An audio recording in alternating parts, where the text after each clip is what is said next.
I am Shruti. It's my pleasure to present Paramanna, a classical sweet preparation described in the Krutana Varga of Bhava Nigantu under the preparation known as Kshirika.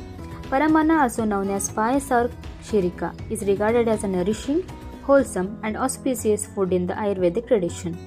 Payasam Paramannam Shat Kshirika api taduchyate Shuddhe ardhabakve dugdetu Rutaktam Tandulan Pajet Te Siddhaha Kshirika Khyata Samita Ajayutottama Kshirika Durjara Prokta Brahmani Balavartani Ishtambini Haret Pittam Rakta Pittagni Marutan.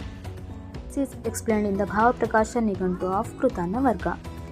Introduction to ingredients. For the preparation of Paramanna, I have used the following ingredients: Tandula, that is rice; Kshira, that is milk; Sita is sugar; Gruta, that is ghee.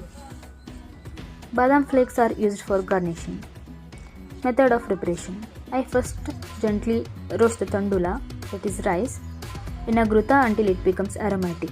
Next, the ghee fried rice is cooked in a pure half-boiled kshira, that is ardhapaka kshira, exactly as described in the classical text of Bhava Nigantu. The rice is allowed to simmer slowly until it becomes soft and fully cooked, absorbing the nourishing qualities of the kshira. Once the rice is completely cooked, I add the seta, that is sugar, followed by an additional quantity of gruta, that is ghee.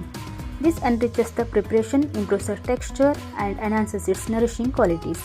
Finally, the Paramanna is elegantly garnished with the badam flakes as sprinkled of freshly powdered elachi, imparting an inviting aroma and exfoliates the taste. The guna of the Paramanna is Brahmana, that is deeply nourishing, and Balavardhini, that promotes the strength. It is beneficial in pacifying the Vata and Pitta doshas. It is helpful in the conditions such as Rakta Pitta. Although it is slightly heavy to digest and may temporarily suppress the digestive fire, it serves as an excellent tonic, rejuvenative preparation when consumed appropriately. This is all about Paramanna. Our acharyas have described a wide range of such traditional culinary preparations, each with a distinct therapeutic value. Some examples include Kachori, Mukta Modaka, Besan Modaka, today it is known as Motichur Laddu, and Dugdha Kupika, that is similar to Jamun, Kundalini, that is known as Jalebi, and Simita, that is Sev, Polika, and Rotika, that is Roti or Chapati. This classical preparation demonstrates the profound culinary wisdom of Ayurveda. And when it comes to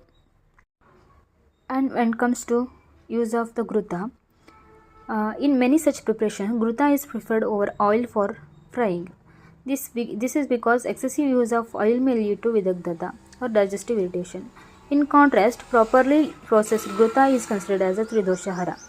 Acharya Vagbhata beautifully explains this in the context of Paka, highlighting the superiority of the gruta in culinary and therapeutic applications.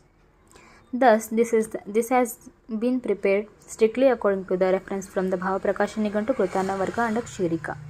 It stands as a beautiful example of how our acharyas many centuries ago integrated nutrition, taste and therapeutics into everyday food preparations. Their wisdom continues to guide us in preserving and promoting the science of wholesome living. Thank you.